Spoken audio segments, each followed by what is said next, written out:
Sofia, hindi na talaga tama ito. Hindi ko na alam ang gagawin ko sa iyo, anak. Palagi ka na lang ganito. Diyos ko naman. Nagising si Sofia sa tunog ng malambing ngunit naninita na boses ng kanyang mommy, si Isabela. Pagdilat ng kanyang mga mata, nakita niya itong nakatayo sa paanan ng kama, nakatingin sa kanya na parang problemado. Mommy Isabela, napakaaga para sermonan mo ako ng ganito. Sagot ni Sofia nang may inis habang kinusat ang kanyang mga mata dahil mahapdi pa ang mga ito. Halatang antok na antok pa siya. Mommy Isabela, aga. Sa tingin mo ba maaga pa? 11:11 na ng umaga, Helen Brea Alejandro. 11:11 na. Susmar Joseph. Napabalikwa si Sofia mula sa pagkakahiga. Nang mapadako ang kanyang tingin sa wall clock sa loob ng kanyang kwarto, napangiwi siya at napilitang bumangon kahit masakit pa ang ulo. Hangover na naman siya. Sofia, grabe, mommy. Super late na pala ako. Bakit hindi niyo po ako ginaiseng? Lagot na naman ako kay Madam Claudia nito. Mommy Isabela, at sa akin mo pa talaga isisisi ang kalokohan mo dahil hindi kita ginaiseng. Sofia, palagi kang lasing pag-uwi mo. Magkakasakit ka niyan kung ganyan ka palagi. Sofia, mommy, late na po talaga ako. May meeting pa ako with my glam team bago pumunta ng Greece. At alam niyo po ba, kanina pa raw kayo tinatawagan ng manager niyo pero hindi kayo makontak. Nasaan ba ang cellphone ko? Sinipat ni Sofia ang kama, pero wala roon ang cellphone niya. Wala rin ito sa bedside table. Sofia, oh Diyos ko, hindi ito pwedeng mangyari. Naalala niyang talagang nag-pass out siya kagabi sa sobrang kalasinggan at wala siyang ideya kung paano siya nakauwi. Kaya maging ang cellphone niya ay hindi niya makita. Sofia, mommy, parang nawala ko yata ang phone ko, bulalas niya habang nanlalaki ang mga mata. Mommy Isabela, edi ipahanap mo. Sige na, bilisan mo ng maligo dyan. Pagkatapos ng meeting mo, may dinner tayo with Mr. Alser. Mas lalong nanlaki ang mga mata ni Sofia nang marinig ang apelyido ng lalaking ilang beses nang binabanggit ng kanyang ina tuwing napag-uusapan ang kasal niya. Sofia, mommy, mamaya na ba yun? Pwede bang i-reschedule na lang natin? Next month na lang kaya? Pinanlisikan siya ng kanyang ina ng tingin at pinandilatan pa ng mata. Mommy Isabela, anak, sana maintindihan mo na abala rin si Mr. Alser. Ilang beses na nating ipinagpaliban ang dinner na ito na dapat ay noong nakaraang buwan pa. Hindi na pwede. Kailangan natin siyang makita ngayong gabi. Naiintindihan mo ba? Aalis na ako. Kita na lang tayo sa hotel na pinabook niya para sa atin. Huwag kang mail late, ha, anak ko. Napabuntong hininga si Sofia habang sinasapo ang kanyang noo. Ramdam niya ang pintig at bahagyang kirot nito. Magdamag kasi siyang uminom kasama ang kanyang mga pinsan. Simula nang bumalik siya sa Pilipinas, tila mas madalas na siyang magpakasaya at magpakawala ng stress kasama ang mga ito. Chloe, Brea, kanina ka pa hinihintay ni Madam Claudia. Ano ba't ang tagal mo? Tanong ng kanyang pinsang si Chloe nang dumating siya sa restaurant kung saan ginaganap ang team meeting nila. Si Chloe ay isa rin sa mga modelo. Bukod sa pagiging pinsan, best friend din niya ito, kaya't maging sa pagpili ng career path ay pareho sila. Sofia, pasensya na, nasobrahan lang ng tulog, sagot niya nang may kaba habang naglalakad sila patungo sa grupo ng kanilang team. Pagkarating nila, agad siyang sinermonan ng project manager nila. Siya na lang pala ang hinihintay kaya't agad rin silang nagsimula sa meeting. Pinag-usapan nila ang schedule ng photoshoot at kung aling Ling-Iri line ang gagamitin. Pagkatapos ng meeting, nanatili pa sila sa restaurant para mag-lunch. Chloe, totoo ba? Nawawala ang phone mo kagabi, tanong ni Chloe na halatang gulat. Nakasimangot lang na tumango si Sofia bilang sagot. Chloe, so, ano ngayon? Sisimangot ka lang dyan at wala kang. Sofia, oh my gosh.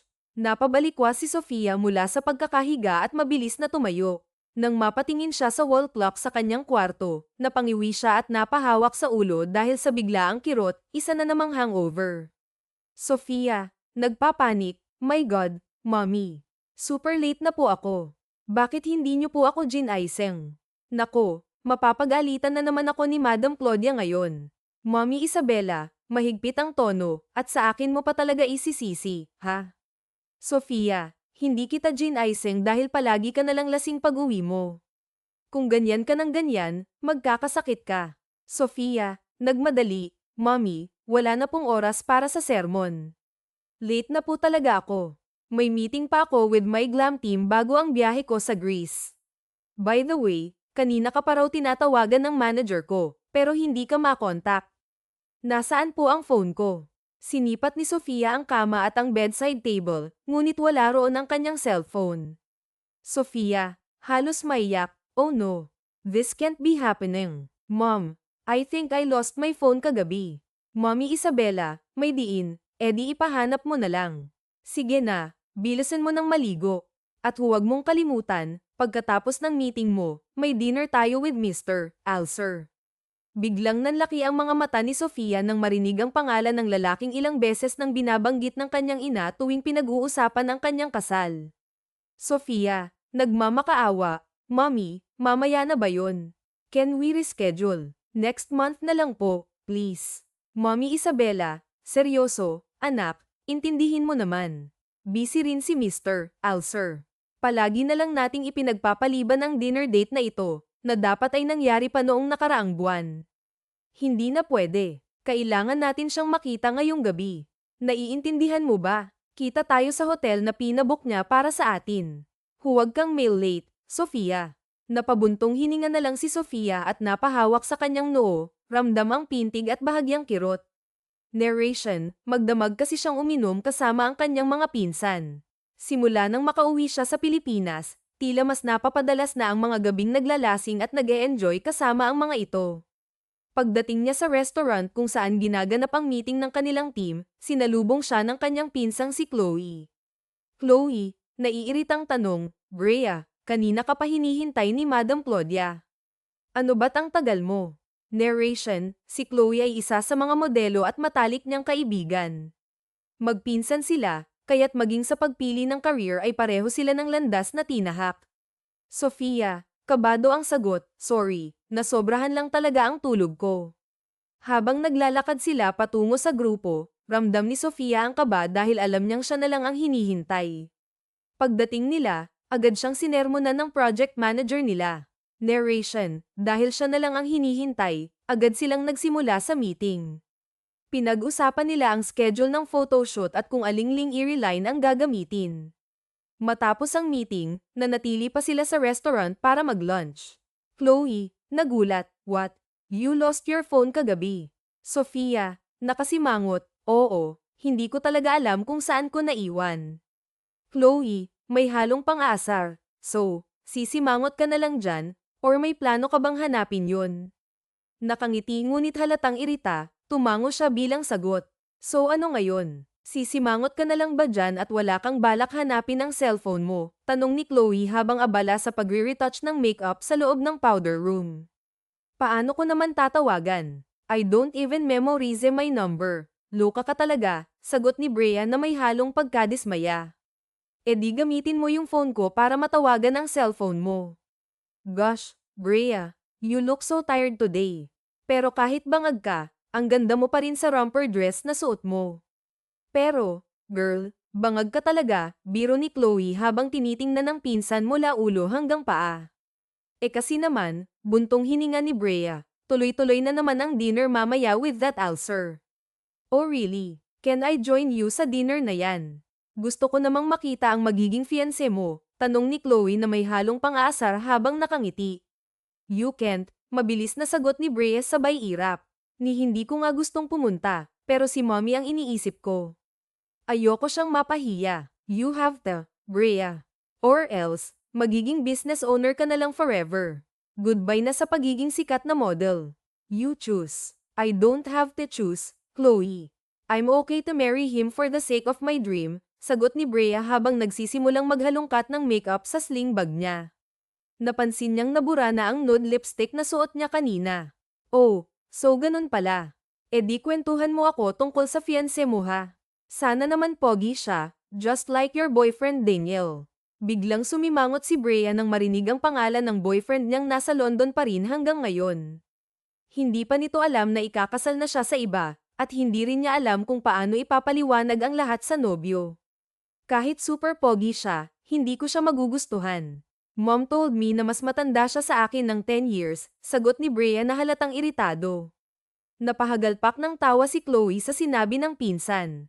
So he's 35 already and you're just 25. Hindi ba parang girang na siya para sa'yo? Ewan ko ba kung bakit hindi kasing edad ko ang napili ni Mom, sagot ni Brea habang naglalagay ng press powder sa mukha. Ayaw mo nun. Matured na, mukha pang daddy. Kasi kapag 35, mga daddy na yan. May fiancé ka na, may daddy ka pa, biro ni Chloe habang natatawa. Haha, nakakatuwa ha, sarkastikong sagot ni Brea. Akin na nga yung phone mo, tatawagan ko na ang cellphone ko. Inilahad ni Brea ang kamay kay Chloe at mabilis namang inabot nito ang iPhone sa kanya. Hinanap niya ang phone number niya sa contact list ng pinsan at agad itong tinawagan. Chloe, tumutunog ang telepono, masiglang sambit niya habang nakangiti, sabay lingon sa pinsang si Chloe na napangiti rin. Sandali lang. Hindi ba sinabi mong lobat ang phone mo bago tayo pumunta sa club? Posible kayang may nakapulot nito at sinubukang i-charge. Parang, sagot ni Chloe na may halong pagtataka. Hintayin natin, baka sagutin, sagot ni Brea, halatang may halong kaba at pag-asa. Ngunit ilang ulit nang nagring ang tawag ni Brea, wala pa ring sumasagot. Napasimangot siya, unti-unting nawawalan ng pag-asa na maibabalik pa ang kanyang cellphone. Hanggang sa biglang tumigil ang pagring. Chloe, sinagot niya. Sinagot niya, bulong ni Brea. Ang tuwa sa kanyang mukha ay hindi maikubli, halos mapatalon pa sa saya. Magsalita ka na. Bilisan mo, utos ni Chloe, sabik na sabik.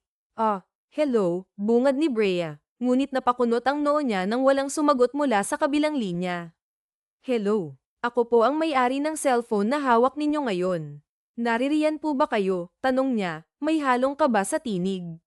Yeah, I'm here, sagot ng isang lalaking boses, malalim, baritono, at tila nanunuot sa kanyang pandinig. Nanlaki ang mga mata ni Brea sa gulat. Ang tinig na iyon ay tila may kakaibang epekto, lalo na't parang galing sa isang taong bagong gising. Si Nenia, tanong ni Chloe, sabay senadoryas na loudspeaker ang tawag. Wala sa sariling sinunod ni Brea ang utos, parang na-hypnotize ng misteryosong tinig. Ang boses na iyon, paos, malalim, ay tila nagdadala ng init sa kanyang katawan. Kay sarap pakinggan, para bang nakahiga pa rin ito habang kausap siya. Oo. Ako nga pala ang may-ari ng cellphone na hawak mo ngayon. Naiwan ko ito kagabi sa club, paliwanag ni Brea, pilit na pinipigil ang sarili. Naiwan mo dahil sa sobrang kalasinggan mo, you brat, sagot ng lalaki, may halong panunukso. Napanganga si Chloe sa narinig, habang si Brea naman ay biglang nag-init ang ulo. Kung kanina ay humahanga siya sa boses nito, ngayon ay inis na inis siya. Excuse me, how dare you call me that? Kilala mo ba ako? Sagot ni Brea, sabay taas ng kilay. Sa halip na sagutin siya, narinig niyang humikab ang lalaki. At ang hikab na iyon, may halong ungol, ay tila may kakaibang epekto sa kanya. Pilit niyang itinatanggi ang nararamdaman. Saan tayo magkikita? Kukunin ko na ang phone ko, tanong niya, pilit na iniiba ang usapan. Sa Nien Hotel, 5 p.m., sagot nito, diretso ngunit may halong tamad na tono. Okay, I'll be there, sagot ni Brea, pilit na pinapanatili ang kanyang composure. Salamat sa pagsagot at sa pag-iingat ng phone ko, dagdag niya, pilit na nagpapakumbaba. You're welcome, baby, sagot ng lalaki bago ibaba ang tawag. Naiwang nakanganga sina Chloe at Brea. Gosh, Brea, ang boses niya pa lang, parang mahuhubad na ang panty ko. Napaka-manly ng boses niya. Para akong nalulunod, sigaw ni Chloe, halos kiligin. Yup, Chloe, sagot ni Brea, sabay irap upang itago ang kakaibang pakiramdam na bumalot sa kanya. Chloe, ang mga lalaking may ganoong boses ay kadalasang malalaki ang katawan. At kapag malaki ang katawan, hindi na pogi. Mukha ng bakulaw para sa akin, dagdag ni Brea, pilit na iniiba ang usapan. Humagalpak ng tawa si Chloe sa sinabi nito, ngunit si Brea ay tahimik ngunit may kung anong bumabagabag sa kanyang puso. Dahil kailangan niyang makipagkita sa taong nakahanap ng kanyang cellphone, nagpunta si Brea sa hotel ng mag-isa. Si Chloe naman ay umuwi dahil may iba pa itong kailangang asikasuhin. Pagdating niya sa hotel, naupo si Brea sa waiting area, halatang naiinis sa sarili. Ang tanga ko naman, bulong niya sa isip. Bakit nga ba hindi niya tinanong kung saan eksaktong lugar sa hotel sila magkikita? Wala rin siyang dalang MacBook para sana'y may magawa habang naghihintay. Habang naghihintay, napansin niyang nagtitilian ng mahina ang mga receptionist, tila may kinikilig. Nagsisikuhan pa ang mga ito, na para bang may dumating na napaka-espesyal. Bahagyang umangat ang kilay ni Brea sa kanilang mga kilos. Grabe, ang hot niya. Buong araw siguro, hindi ako magsasawang titigan siya. Buo na ang araw kung makita ko lang siya. Diyos ko, pwede na akong mamatay mahawakan ko lang ang panga niya, bulong ng isa, halos hindi mapigilan ang kilig. Napapailing si Brea sa narinig. Hindi niya gusto ang mga babaeng ganoon kung makapagsamba sa lalaki. Napatingin siya sa glass door ng hotel at doon niya nakita ang isang lalaking kakatapos lang bumaba mula sa isang magarang kotse. Nanlaki ang mga mata niya. Matangkad ang lalaki, brusko ang pangangatawan, at may kakaibang presensya na tila bumagal ang oras habang pinagmamasdan niya ito. Habang papasok ito sa glass door ng hotel, nag-angat ito ng tingin mula sa pagkakayuko. Walang kahirap-hirap na nagtama ang kanilang mga mata. Napalunok si Brea nang makita ang kulay abong mga mata nito, malamig ngunit misteryoso. Tumibok ng mabilis ang kanyang puso, at hindi niya maintindihan kung bakit. Nang mapansin niyang bahagyang umangat ang sulok ng labi ng lalaki, tila ngumingiti ito dahil nahuli siyang nakatitig, kaagad niyang iniwas ang tingin. Nahuli pa talaga siya. Hello, sir. Welcome po. How can we help you? Tanong ng receptionist, halatang hindi maitago ang kilig. I'll be having a meeting inside, sagot ng lalaki, kalmado ngunit puno ng awtoridad. Okay, sir. Have a good night po, sagot ng receptionist, halos humikbi sa kilig. Yes, thanks, babe, sagot ng lalaki na may bahagyang ngiti. Napairap si Brea nang makita ang reaksyon ng babaeng tinawag nitong babe. Parang mahihimatay ito sa tuwa. Nagkunwari siyang walang nakita at abala sa pagtingin sa kanyang mga kuko. Akala niya ay dadaan lang ang lalaki sa waiting area, ngunit tila natulala siya nang makita itong papalapit sa kanya. Napaangat siya ng tingin nang walang paabi itong umupo sa couch sa harap niya. Nagtagpo muli ang kanilang mga mata. Napakurap si Brea, ngunit hindi niya may kakaila ang tensyon sa pagitan nila.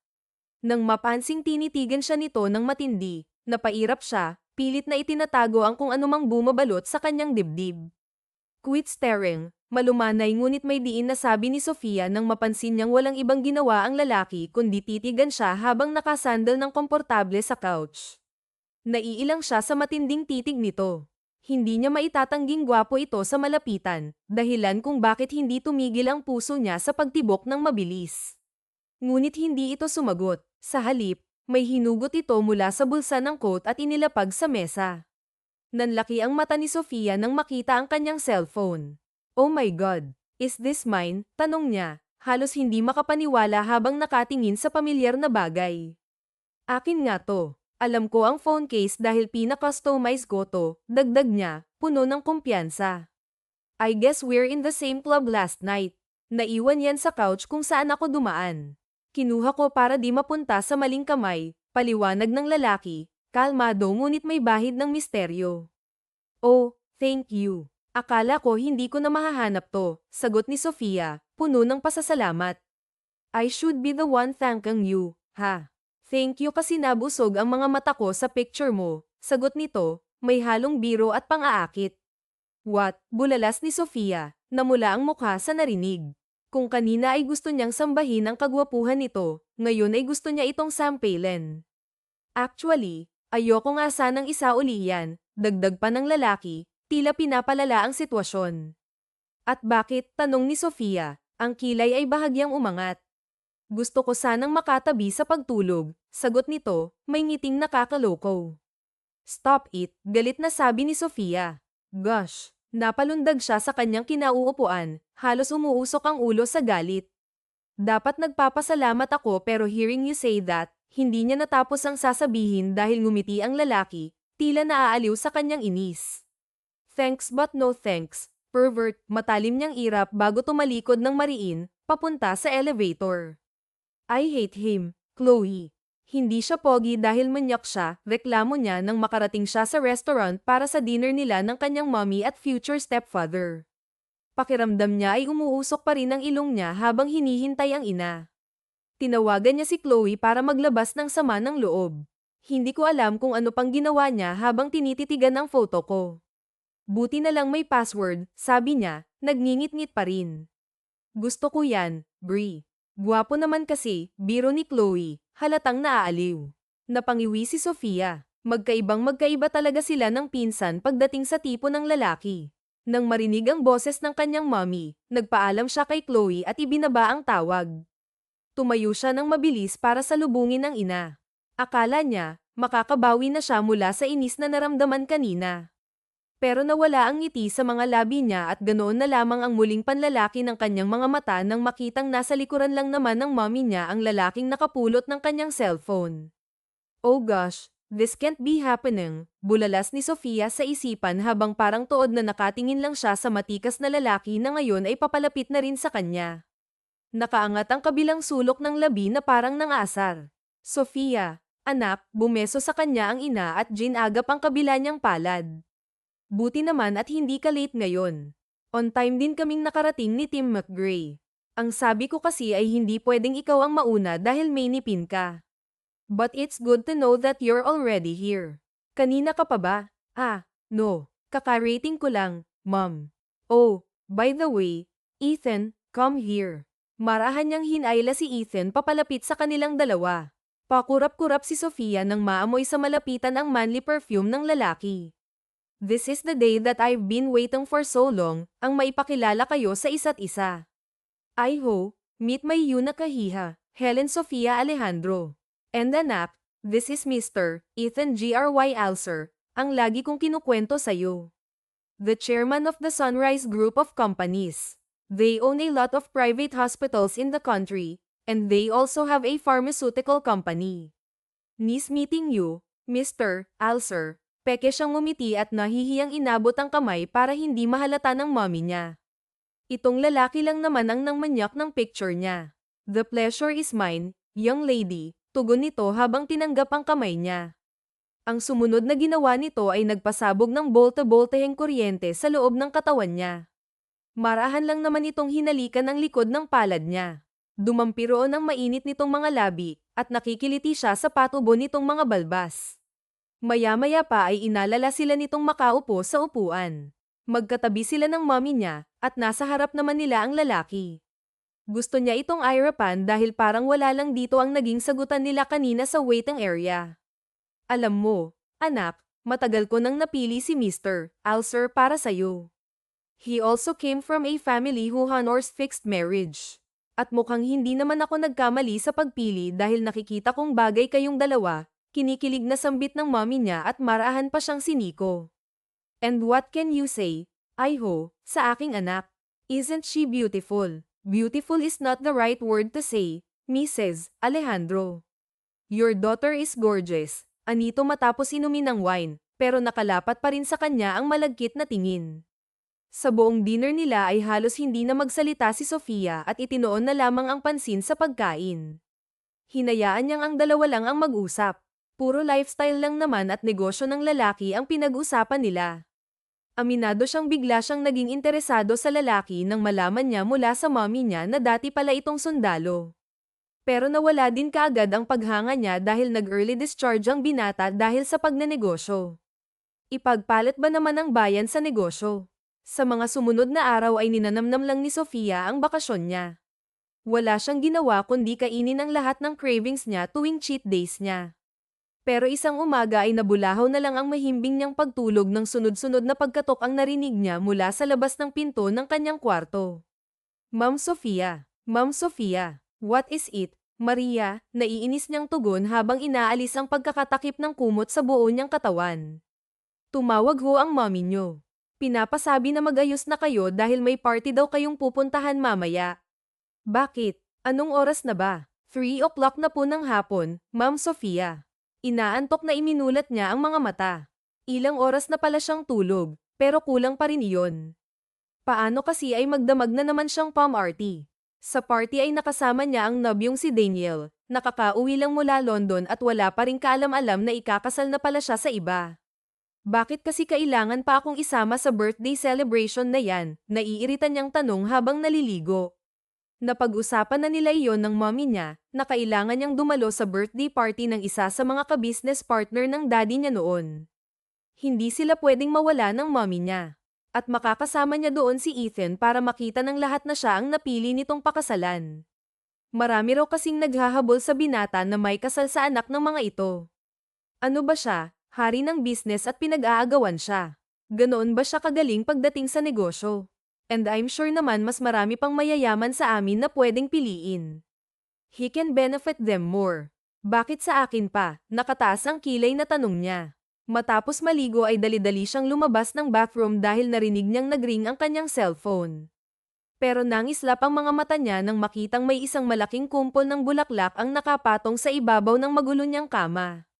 Hindi pa siya nakakabawi sa gulat nang makitang isang pamilyar na balto ng katawan ang ngayon ay nakaupo na sa couch sa tabi ng kanyang kama.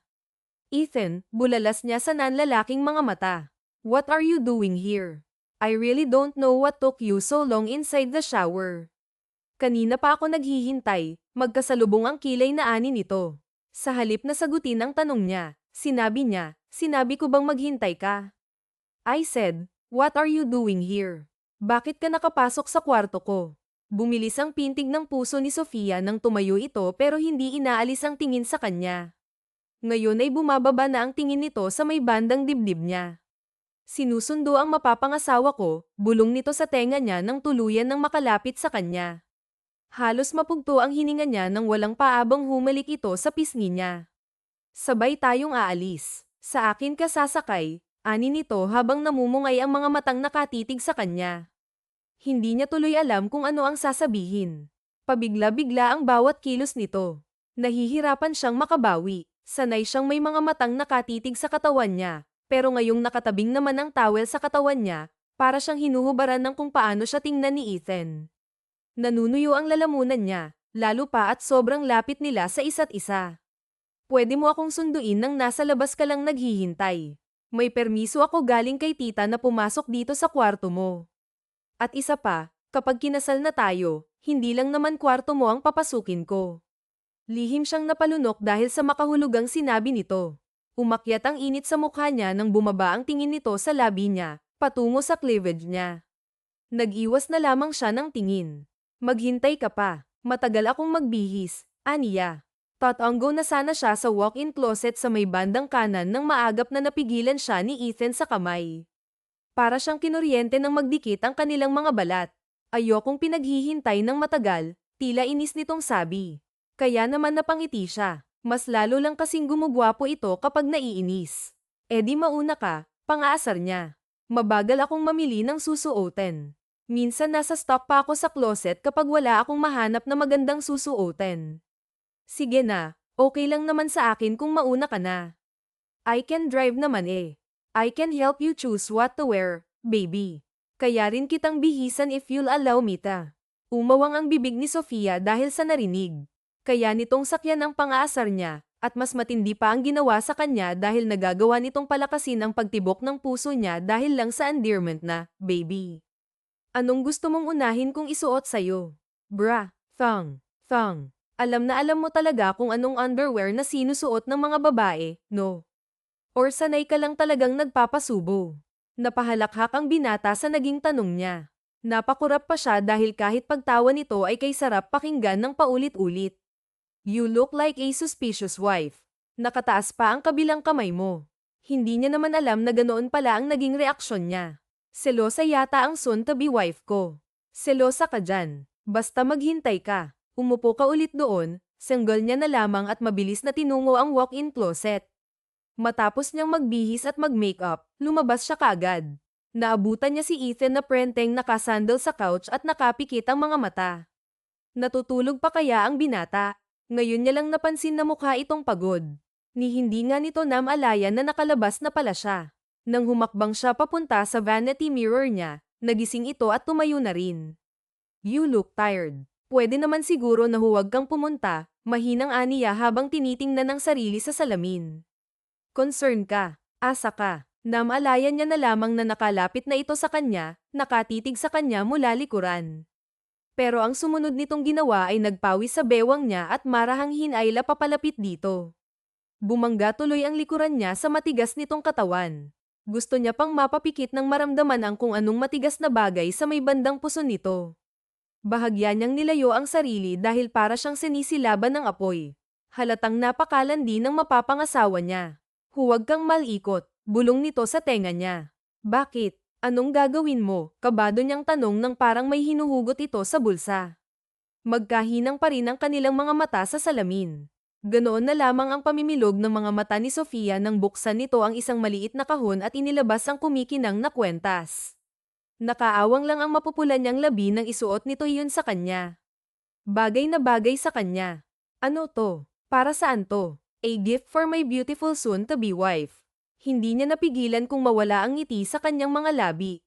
Hindi naman siya materialistic, pero parang gusto niya ang pakiramdam na makatanggap ng kahit na ano galing sa binata. Hindi niya maintindihan kung bakit ganoon ang nararamdaman niya. Dahil sa tuwa, hindi na napansin ni Sofia na hinawi na pala ni Ethan ang buhok sa may bandang batok niya. Pinili niyang ilugay na lamang ang buhok dahil may nakatagong pulang marka doon na gawa ng boyfriend niyang si Daniel kagabi, na kanina niya lang din napansin habang naliligo siya. Bumangon ang kaba sa puso niya nang marahang binitawan ni Ethan ang buhok niya. Bahagyang lumayo ito sa kanya at lumalim ang titig sa leeg niya. Napaharap siya sa binata nang marinig ang malutong nitong mura. Sinong may gawa niyan? Kritikal nitong tanong. Umigting pa ang panga.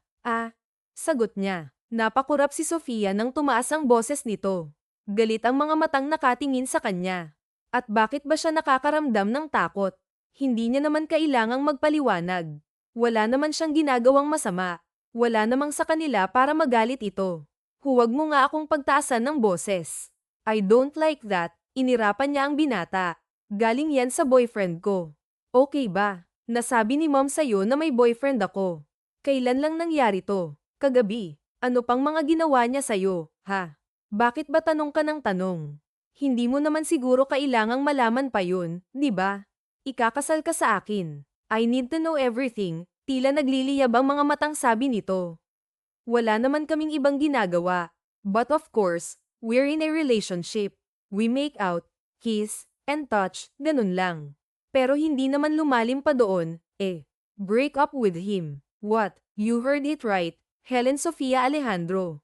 Makipaghiwalay ka sa boyfriend mo ngayon din, or else. Teka lang, putol niya sa binata at pinaningkitan nito ng mata. Kahit hindi pa siya tuluyang nakabawi sa pagbanggit nito sa full name niya, akala mo naman ay tatay na nagagalit sa pasaway na anak. What? Bakit mo ako inuutusan ng ganyan? Oo, papakasal tayo, pero parang lang naman yun sa business, Sisigot pa sana ito, pero nagring na ang cellphone nito para sa isang tawag. Kaya naman supladong inirapan na lang siya. Napaka-demanding at parang napaka-territorial naman ng lalaking to, nasabi niya na lamang sa isipan. Nakarating sila sa pupuntahan nila at natapos ang gabing iyon nang hindi siya iniimikan ng binata. Magkasama sila, at pinapakilala siya sa mga kabisi na parabang hindi pa nawala ang galit dahil sa pulang marka na nakita sa leeg niya. Mom, hey, what happened? Bakit ka po umiiyak? Tarantang tanong ni Sofia sa ina isang hapon nang magtagpo sila ng mommy niya sa living room ng bahay nila.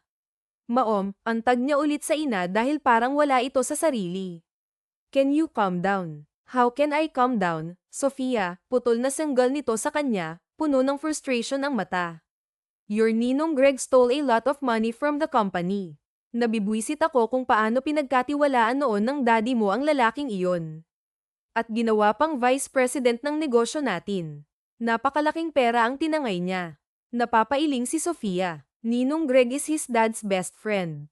Hindi niya naman alam na ganoon pala ang gagawin nito sa kanila, at wala siyang kaalam-alam tungkol sa kung sino ba ang may hawak ng pera ng negosyo nila.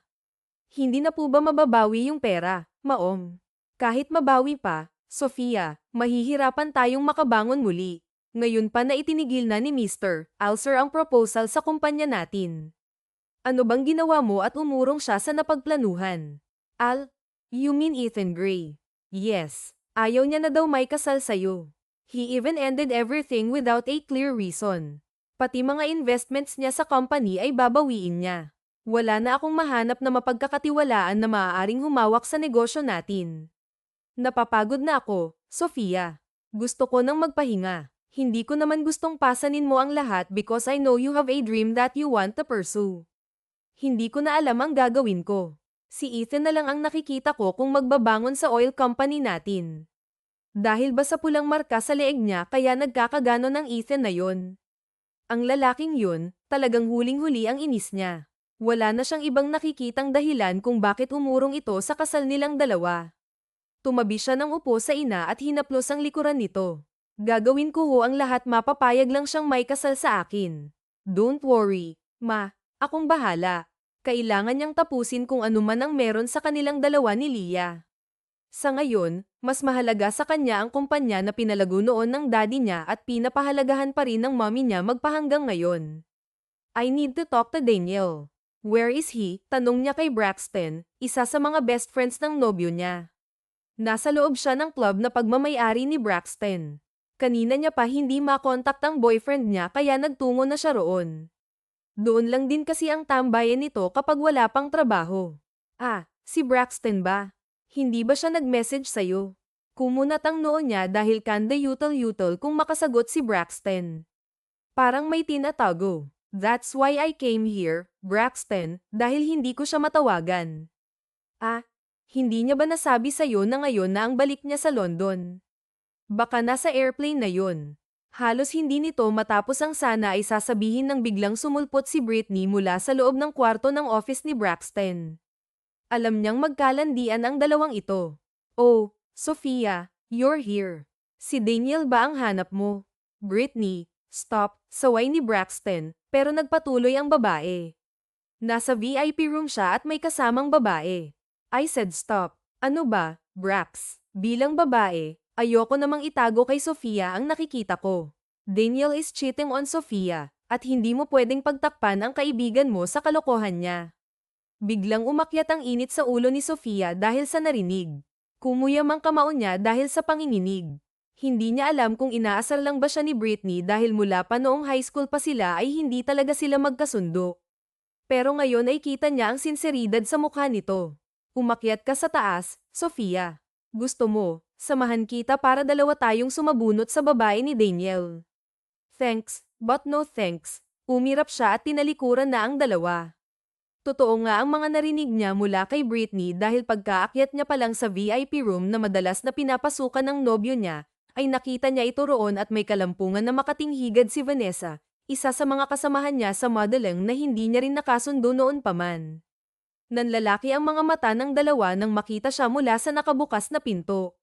Sofia, babe, I will explain. Let's end it here, Daniel, walang emosyon niyang sabi. Nanginginig siya sa galit pero nakatayo lang siya roon. No, babe, please, let's talk. Hahawakan sana siya nito pero maagap niya itong nasampal. Kaya naman umawang ang bibig nito na muling ibinaling ang tingin sa kanya. Hindi ko na kailangan ng paliwanag mo. Nakita ko na ang dapat kong makita. We're done. Isang matalim na tingin ang pinukol niya sa high god na si Vanessa at sa manloloko niyang boyfriend bago niya tuluyang nilisan ang lugar na iyon. Nang makauwi, iniyak niya na ang lahat sa mommy niya. Ang akala ko, baka siya na ang magiging long-term relationship ko, mommy. Mabait si Daniel, at hindi ko alam na katulad lang din pala siya ng mga kaibigan niya. Tinanong mo ba kung ano ang dahilan bakit siya nagloko? Hindi. Nakipag-break agad ako. Yun naman talaga ang plano ko. Naunahan niya lang ako sa panloloko niya, at na-hurt ang ego ko dahil doon. He even texted me habang nasa sasakyan ako kanina. Sinabi niyang ginagawa niya lang daw iyon dahil hindi ko naman maibigay sa kanya ang kailangan niya bilang isang lalaki. Hindi pa naman kami mag-asawa. My virginity is for my husband only, para lang sa lalaking pakakasalan ko. At si Ethan Gray ba yun? Malokong ngisi ang gumuhit sa mga labi ng mommy niya. Tumibok ng mabilis ang puso niya marinig lang ang pangalan ng binata. He's not my type, mom. Masyadong brusko, mas matanda sa akin ng 10 taon. Palaging walang emosyon ang mukha na parabang nangangain ng buhay. Ayaw mo ba noon? Kainin ng buhay. Ginagawa sa akin yan noon ng daddy mo. Mula ulo hanggang paa, anak, wala siyang pinapalampas. Napakasarap man aman. Kadiri. Malakas na humagalpak ng tawa ang ina dahil sa naging reaksyon ni Rhea. Anak, Masarap magmahal ang lalaking nakatatanda sa'yo ng ilang taon. Subukan mo si Ethan. Nakikita ko na mabait at sweet siya. Napabuga na lamang siya ng malalim na hininga at muling yamakap sa ina. Wala namang mawawala kung susubukan niya. Maisasalba niya pa ang kumpanyang pinaghirapang itaguyod ng mga magulang niya. "Where is your boss?" Kalmadong tanong ni Brea sa babaeng naka-sunglasses. Nasa loob siya ng main office ng Sunrise Group of Companies, hinahanap ang lalaking naging dahilan kung bakit na-stress ang mommy niya ngayon. Si Sir Tim po ba ang hanap niyo, ma'am? Yes. Nasa loob naman po siya, ma'am, pero may appointment ba kayo sa kanya? Wala, but I want to talk to him right now. Kasi, ma'am, hindi po pwedeng makausap si Sir ngayon, eh. Dahil, natigilan ang babae sa pagsasalita nang pareho silang nakarinig ng tili ng isang babae mula sa opisina ni Ethan na nasa bandang kanan lang niya. Nagkatinginan sila ng babae, nagtatanong ang mga matang tiningnan niya ito. Sabi niya po kasi ay may meeting pa ho siya sa loob. Meeting pala, walang paabang tinalikuran niya ang babae at humakbang papalapit sa pinto. Dahan-dahan niyang pinaihit ang seraduran yun. Swerte niya na lang at hindi iyon nakalak. Kaya naman kaagad niyang nabuksan, at ganoon na lamang ang pagsabog ng init at galit sa buo niyang sistema dahil sa nasaksihan niya. Nakita niya lang naman kung paano kumandang ang isang babae kay Ethan habang naglalandian ang dalawa. Nanlalaki ang mga mata ng babaeng nakatingin sa kanya dahil sa gulat. Si Ethan naman ay hindi man lang natinag sa biglaan niyang pagsulpot sa loob ng opisina nito. "Wow, parang ang saya naman ng meeting mo." Sarkastiko niyang tanong na nagpaangat ng kabilang sulok ng labi nito. "And who are you, miss?" Pumasok ka nang hindi man lang kumakatok. "Ikaw ang kinakausap ko, so don't talk to me," senggal niya sa babae na ikinaawang ng bibig nito. "Ako lang naman ang finesse niyang lalaking nilalandi mo ngayon." "What? Please, get out." "Sir Ethan, I said get out." Matigas na ulit ni Ethan na ikinasimangot ng babae pero kaagad din namang tumayo at naglakad palabas ng pinto. "Girlfriend mo?" "No, just a fling." "Anong ginagawa mo dito?" Walang ganang tanong ni Ethan sa kanya habang inaayos ang necktie nito na nag-ulo. "Umurong ka sa kasal nating dalawa dahil lang sa may boyfriend ako, tama? Samantalang heto ka, nakikipaglandian sa ibang babae. Ngayon ko lang ginawa matapos kong sabihin sa mommy mo ang pag-urong ko." "Sit down," utos nito sa kanya pero nanatili siyang nakatayo. "Kapal ng mukha mong utusan ako. Makipaghiwalay sa boyfriend ko tapos ikaw, malaya namang gawin yun. Ba, hindi ako kasal. Hindi pa ako nakatali. Isa pa, I'm single. Katulad mo may boyfriend." Naiinis siyang nakatitig dito habang prente lang itong nakaupo. "Nandito ako para sabihing pakasalan mo ako." Sandaling katahimikan ang namayani dahil sa sinabi niyang iyon. Nanatiling nakatitig lang ang lalaki sa kanya na bahagyang nakaawang ang mga bibig. Hindi yata makapaniwala na magagawa niyang sabihin iyon. Hindi rin naman siya makapaniwala na talagang gagawin niya iyon. Pero kailangan, para sa pangarap niya at para sa kumpanya. "Ano? Wala ka man lang reaksyon?" Natatawang umiling ito sa naging tanong niya. "If you're playing with me, you better stop, Miss Alejandro." "Hindi ako nakikipaglaro. Sinabi ko bang nakikipaglaro ako? Gusto kong pakasalan mo ako." "You sound demanding." "Magpapakasal ako sa'yo kahit na may boyfriend ka. Masisira ko lang pagmamahalan ninyong dalawa." "Wala na kami." Muli ay natawa ito sa sinabi niya. "Sinasabi mo ba yan para hindi ako tuluyang umurong sa kasal nating dalawa? Akala mo ba nagsisinungaling ako sa'yo?" "Oh, heto." Hinablot niya ang cellphone mula sa loob ng kanyang handbag. Binuksan niya ang palitan nila ng messages ni Daniel bago inilapag ang telepono sa mesa. "Basahin mo, Tim, ang text niya sa akin last night. Tinapos ko na ang lahat sa amin." Nakita niyang bumaba ang tingin ni Tim Max sa screen ng cellphone niya, at isang tipid ng ngiti ang kumawala sa mga labi nito. "Ano, Happy? Hindi pa rin ako naniniwala sa'yo." Sa sobrang inis ni Sofia, hinugot niya ang alcohol sa sling bag niya. Inilang hakbang niya lang ang pagitan nilang dalawa ni Ethan. Kinuha niya ang kamay ng binata at binuhos doon ang alcohol. Naglagay din siya sa kamay para ipahid sa mukha nito.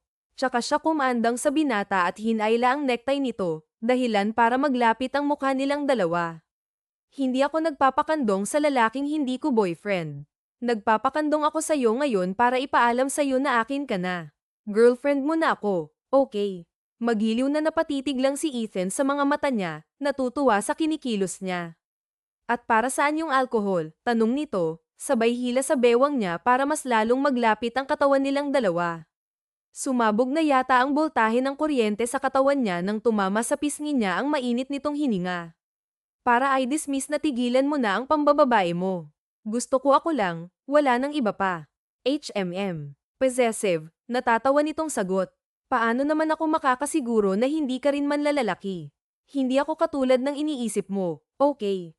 Stick to one ako. Why? Hindi na ako mambababae. So, are we clear now? Pwede mo na akong pakasalan.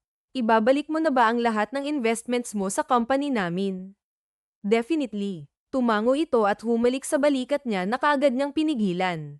Huwag mo akong halikan. Hindi ka pa naliligo, hindi ka pa nagto-toothbrush. Kahit naman mabango ang hininga mo, may naiwan pa ring germs ng babaeng yun. Pwede akong maligo ngayon din, pero isasama kita. Malanding nginitian siya ni Ethan na ikinainit ng mukha niya. Sisigat pa sana siya pero tumunog na ang tiyan niya. Nangislap ang mga mata nitong nakatingin sa kanya habang siya naman ay nakaramdam ng hiya. Gutom ka. Magpapadeliver ako ng pagkain. Hindi pwede. Magsisimula na ang work ko next week. Hindi pwedeng madagdagan ang weight ko. No, hindi maganda yang pagpapalipas mo ng gutom.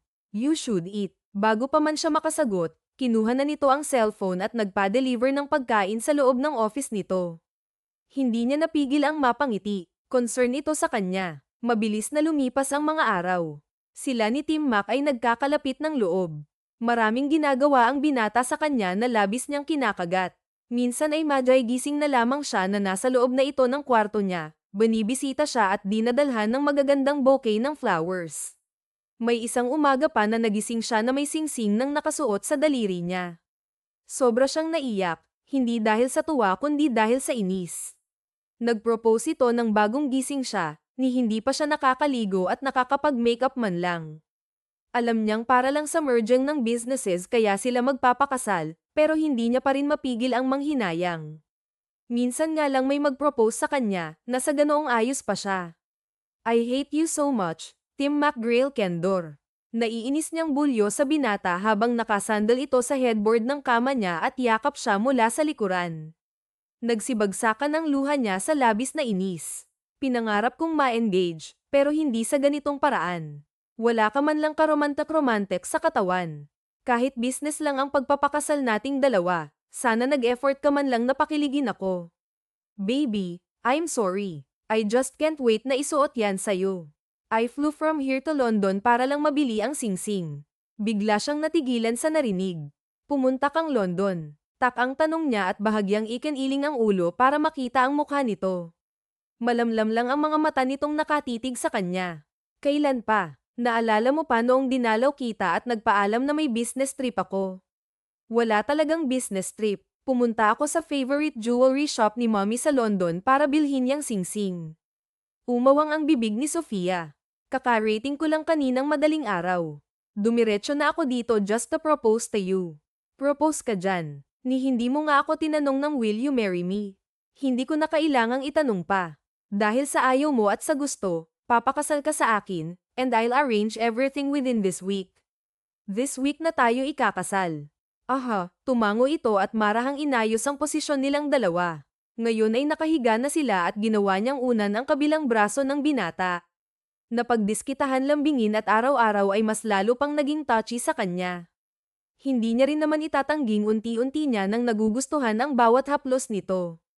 Bakit parang nagmamadali ka? Ganon mo ba talaga kagustang makasal sa akin? O dahil gusto mong i-manage ang business namin? Sa halip na sumagot, hinawi lang nito ang iilang hibla ng buhok na tumatabing sa mukha niya. Do you want a grand wedding? Buti at natanong mo, Tim Mac. Gusto ko ng simpleng kasal lang. Hindi naman natin mahal ang isa't isa, di ba? Kaya bakit pa yung grande? Reserve na kasi yung engranding kasal na gusto ko sa lalaking mahal ko.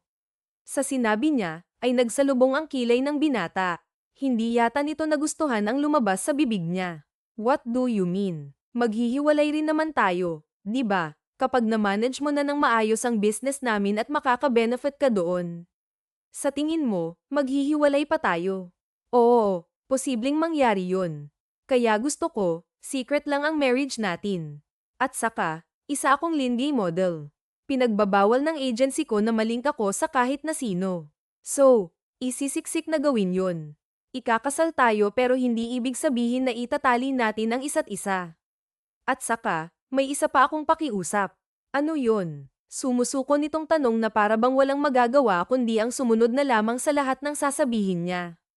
Ayaw ko munang magka-baby. Pwedeng naman tayong alam mo na, pero hindi pwedeng mag-baby.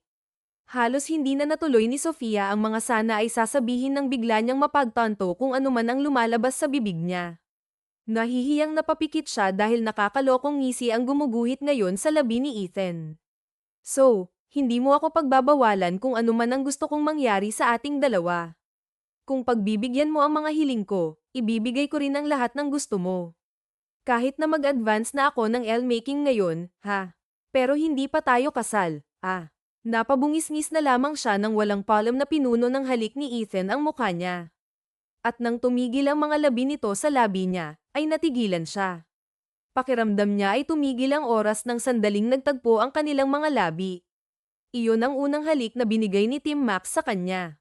Sa kabila ng paglalandi nito sa kanya sa nakaraang mga linggo, pero ng gabing iyon, ay hanggang haplos lang ito sa kanya at nirerespeto pa rin ang dahilan niyang hindi pa sila kinakasal. Kinabukasan, ay hindi niya inaasahan ang pagdala sa kanya ni Ethan sa mansyon ng mga ito. Nakilala niya ang mayamang angkan ng mga Alcer. Lahat ng kapatid nito ay puro doktor, ang mga magulang naman ng binata ay magagaling na cardiologist. Singbilis ng pag-ihip ng hangin ang pagdaan ng mga araw. Ang akala ni Sofia ay sa Pilipinas sila ikakasal, pero biglang nagsimula ang trabaho niya. Kaya kaagad siyang pinalipad ng manager niya sa Greece nang hindi man lang siya nakakapagpaalam kay Ethan. Dahil na mga sandaling umalis siya, ay nasa business conference din sa ibang bansa ang binata. Umalis ka nang hindi mo man lang hinintay ang pagbabalik ko. Ramdam niya ang galit sa tinig ni Ethan, pero kalmado pa rin ito habang nakikipag-usap sa kanya sa telepono. Tinawagan niya na nang makarating siya sa hotel na titirahan niya habang nasa Greece pa siya. Look, I'm sorry, okay. Biglaan lang kasi ang shoot namin, Narinig niyang bumantong hininga ang binata kaya napabusangot siya. Naiinis siya sa sarili dahil 2 araw pa silang hindi nagkikita, pero hanap-hanap na ito ng mga mata niya. I missed you. Huwag ka na magalit, pero bukas na ang kasal natin, Sofia. Pwede namang next week na lang. Promise, makakauwi na ako niyan. No, putol ng binata sa kanya. Matutuloy ang kasal natin bukas, ha? Pero no buts, baby. Tell them to extend the shoot. The next day after our wedding, pupunta ako dyan at dyan na tayo magpapakasal. Tim Mac, matagal kong hinintay ang pagkakataong may kasal sa'yo at maging akin ka ng tuluyan. Kaya hindi pwedeng maghintay pa ako ng 1 linggo. Napaawang na lang ang bibig ni Sofia dahil sa narinig. Hindi niya alam kung anong kayang gawin ni Ethan para matuloy nga ang kasal nilang dalawa dito pa sa ibang bansa. Pero ang yaman at ang koneksyon nito ang nagsasabing posibleng mangyari ang kung anumang pinaplano nito. Hindi niya na masyadong inisip pa kung ano ang ibig sabihin nito na matagal na daw nitong hinihintay ang may kasal sa kanya. Mas nangingibabaw kasi ang kilig na nararamdaman niya. Kinabukasan, ay nagising na lamang si Sofia na nasa tabi niya si Ethan. As usual, ay ginigising na naman siya ng mga halik nito. Tinanong daw nito kay Chloe ang hotel room niya. Pinag-ayos siya at binilhan pa siya ng eleganteng white dress na susuotin dahil iyon na ang araw ng kanilang kasal. Hindi alam ni Sofia kung paano nagawa ni Ethan ng paraan na may kasal sila sa Greece. Pero formal na ikinasal sila sa isang beach resort. Napakabilis na mga pangyayari. Hindi siya makapaniwala na talagang kasal na siya sa isang Alcer. Isa iyong simple ngunit intimate wedding. Hindi maipaliwanag na saya ang nararamdaman niya nang marinig mula sa nagkakasal sa kanila na ngayon ay mag-asawa na sila ni Ethan. Dumiretso sila sa cabin sa loob ng resort na pinabook daw nito para sa kanilang dalawa. You look so tired. Sabi ko naman sa'yo, di ba, next week na lang. Wala ka tuloy pahinga. Malambing niyang sabi at nakatingin lang kay Ethan na hinuhubad ang coat nito. Pagkatapos, ay umupo ito sa gilid ng kama. Marahan siyang hinayla ng asawa, kaya naman napakandong siya rito. Kitang-kita niya ang pagbigat ng talukap ng mga mata ni Ethan. Nawala lahat ng pagod ko dahil kinasal na tayo. Masaya ka na kinasal tayo. Of course, baby, mahina niyang sagot habang inaamoy ang leeg niya at manok-anak ang hinahalikan. Are you happy? Yeah. Dahil makakabangon na ng tuluyan ang kumpanya namin, sagot niya na lamang para mapagtakpan ang kilig na nararamdaman. Mukha kang puyat at pagod. Baby, I'm okay. Halatang pagod ka. Tapos bukas, babalik ka pa ng Pinas ba? Kaya pahinga ka na. Di ko kailangan magpahinga, Brea. Ikaw ang pahinga ko. Hindi napigilan ni Brea ang pagbaha ng saya sa loob-loob niya nang marinig lang ang mga katagang iyon. Nang mag-angat si Ethan ng tingin, ay nagtagpong muli ang kanilang mga mata. Hindi mo alam kung gaano katagal kong hinintay ang pagkakataong ito. At ngayong tuluyan ka nang naging akin, hinding-hindi na kita papakawalan pa. Matapos nitong sabihin iyon, ni hindi na siya nakasagot pa dahil mabilis na sinakop na ng mga labi ni Ethan ang nakaawang niyang bibig. Natagpuan na lang ni Brea ang sarili na tumutugon sa masasarap nitong mga halik. Buong magdamag, ibinigay niya ng buong-buo ang sarili sa isang Ethan Gray ulcer na unti-unting nagpapabaliw sa buo niyang sistema. Alam niyang kahit magising man siya kinabukasan, ay hindi niya pagsisisihan kung anuman ang pinagsaluhan nilang dalawa. Ginasto niya iyon, at iyon din ang sinisigaw ng puso niya. Matapos ang kasal nilang dalawa, ay mas naging malapit pa sila Ethan sa isa't isa. Unti-unti niyang nakilala ang gwapo niyang asawa bilang malambing, maalaga, ngunit may pagka-territorial na lalaki. Ayaw nitong napapalapit siya sa kahit na sinong lalaki, maging ang mga katrabaho niyang model pati na mga photographer ay pinagseselosan nito. Pero hindi niya magawang mainis sa asawa dahil mas nangingibabaw ang pinapakita nitong pagmamahal sa kanya. Nahuhulog na rin ang loob niya rito, kahit pilit niyang pinipigilan iyon dahil business nga lang ang dahilan ng pagpapakasal nilang dalawa. Pero kung kailan naramdaman ni Brea na mahal niya na si Ethan, ay doon pa tumambad sa kanya ang isang revelasyon na hindi niya kailanman ginustong malaman. Bakit hindi mo sinabi sa akin ang lahat, Mommy? Nagtaas ng boses si Brea nang hindi niya na makayanan ang sama ng loob na nararamdaman niya. Anak, I'm sorry. Hindi ko na sinabi sa'yo dahil hindi naman na mahalaga. Mahalaga, Mommy. Dahil pinakasalan pala ako dahil sa utang na loob. Umiiyak na bumagsak siya sa couch sa loob ng kwarto ng mommy niya. Mabilis naman siya nitong dinaluhan. Matatanggap ko pa na magpapakasal kami ni Ethan dahil sa negosyo. Pareho naming may benefit ang isa't isa. Pero ang malamang si Tim pala ang dahilan ng pagkawala ni Daddy at pinakasalan niya ako para lang makabayad sa utang na loob. Mommy, sobrang sakit noon para sa akin.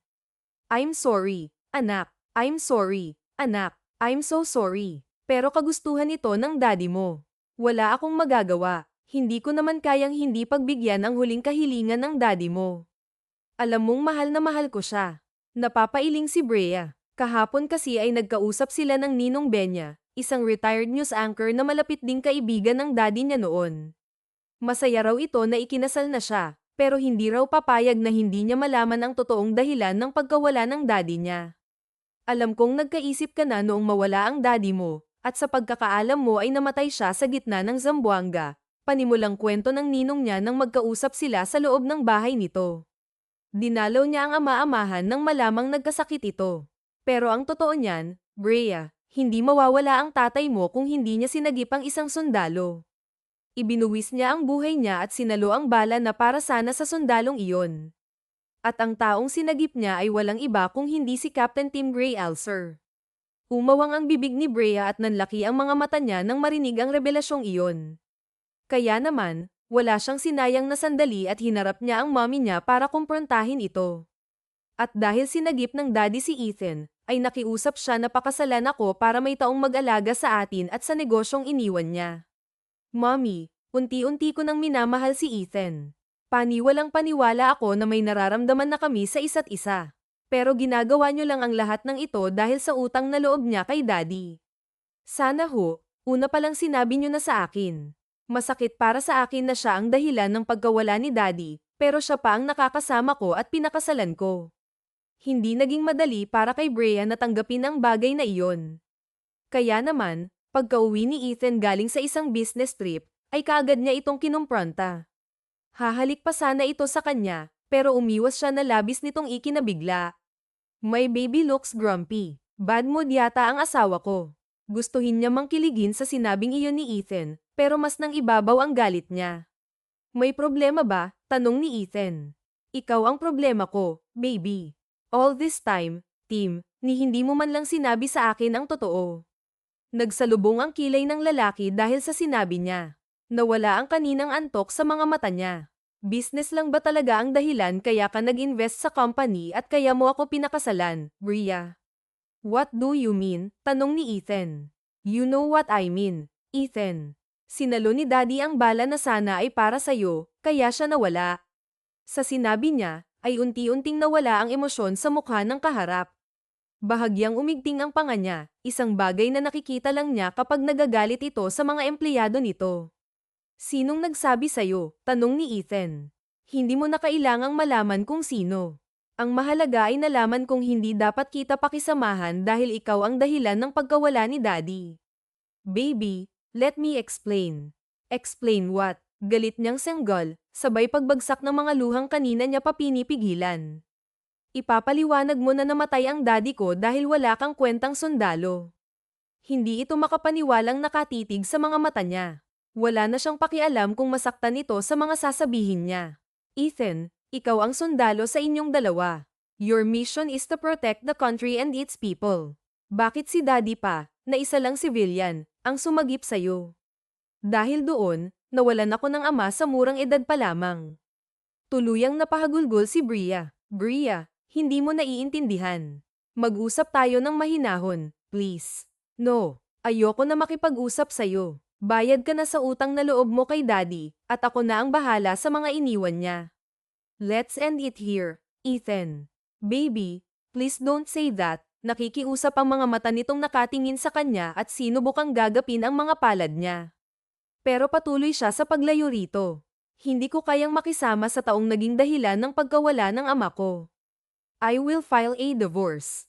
Iyon na ang huling mga katagang binanggit niya bago niya tuluyang lisanin ang bahay nila.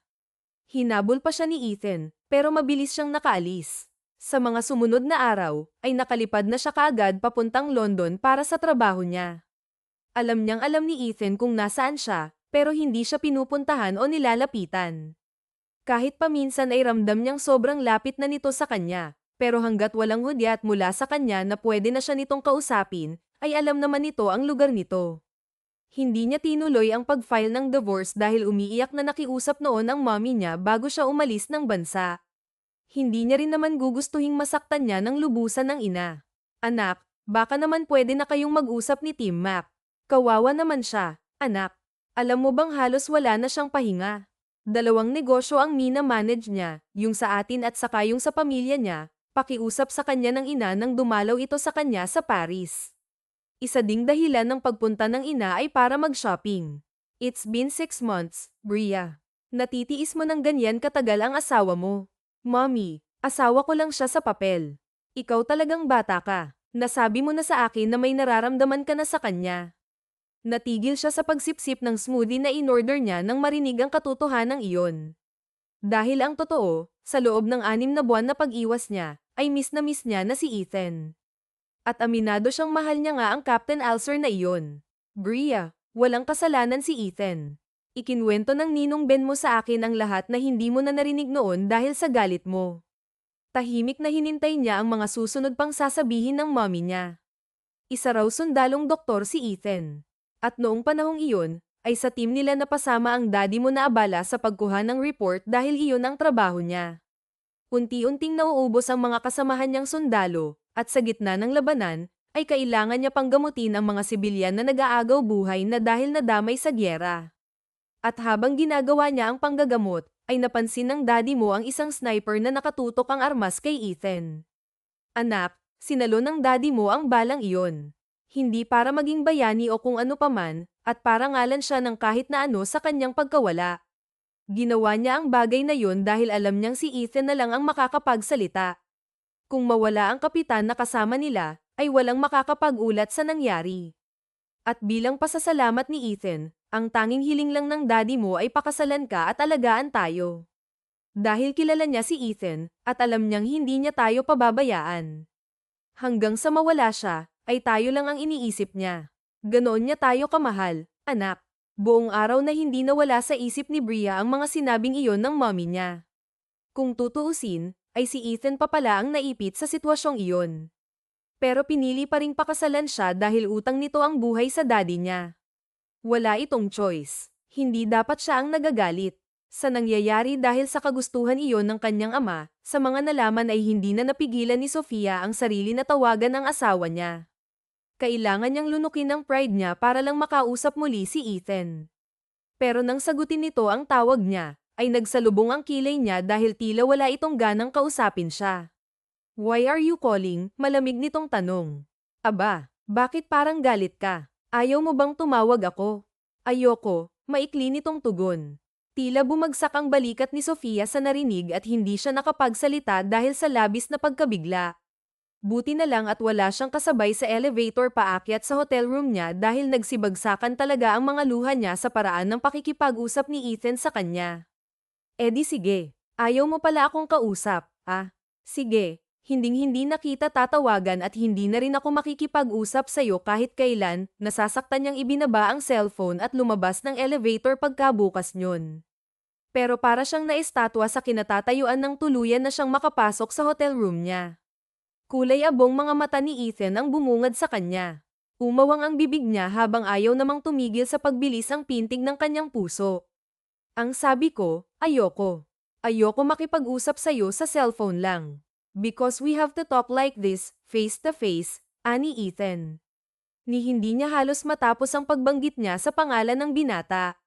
Sa ilang hakbang lang nito, ay wala na ang pagitan nilang dalawa. Ang akala niya ay yayakapin lang siya, pero isang uhaw at rubdob na halik ang ginawad sa kanya ng asawa. At dahil sa halik na iyon, ay wala na siyang kawala pa. Ni ang paghinga ay hindi niya nagawa. Binitawan lang siya ni Ethan nang pareho na silang naghahabol ng hininga. "I missed you, baby. I really missed you," sambit nito. Sandali, awat niya dito, nang mahigpit siyang niyapos para halikan na naman siya. "Di ba mag-uusap pa tayo?" "Mamaya na ang usap," sagot nito. Hindi nito hinayaang makapagsalita pa siya at muli siyang sinunggaban. "Sofia, mahal na mahal kita," bulong nito sa gitna ng pagpapaligaya nila sa isa't isa, habang nag-iisa ang kanilang mga katawan. "Mahal na mahal din kita, aking Captain Alcer," ngumiti siya ng matamis at muling inangkin ang mga labi nito. Kinabukasan pa nang mangyari ang pag-uusap dahil wala naman silang ginawa buong magdamag kundi ang angkinin ng isa't isa. Buong puso niya namang pinaubaya ang buong pagkatao sa lalaking mahal na mahal niya. Inamin ni Ethan sa kanya na ilang taon itong naghintay na makasal sa kanya dahil noon pa man, ay sinubaybayan na nito ang paglaki niya. Lagi na raw itong nakabantay sa kanya nang hindi niya alam, dahil kasama iyon sa hiling ng daddy niya. Ang lahat ng galit niya ay biglang nabura. Napalitan iyon ng pagmamahal para sa binata. Muli itong nag-propose sa kanya at natupad ang engranding kasal na pinangarap niya. Sa pagkakataong iyon, ay hindi na nila itinago ang lahat dahil pinaalam nito sa buong mundo ang pag-iisang dibdib nila. Wala pa sa plano niya ang magbuntis sa murang edad, pero pangarap ng mommy niya ang magkaapo kaya naman tinupad nila iyon. Matapos ang kasal nilang dalawa, ay tinaniman na agad ni Ethan ng baby ang sinapupunan niya. At handa na rin naman siyang maging ina. Wakas.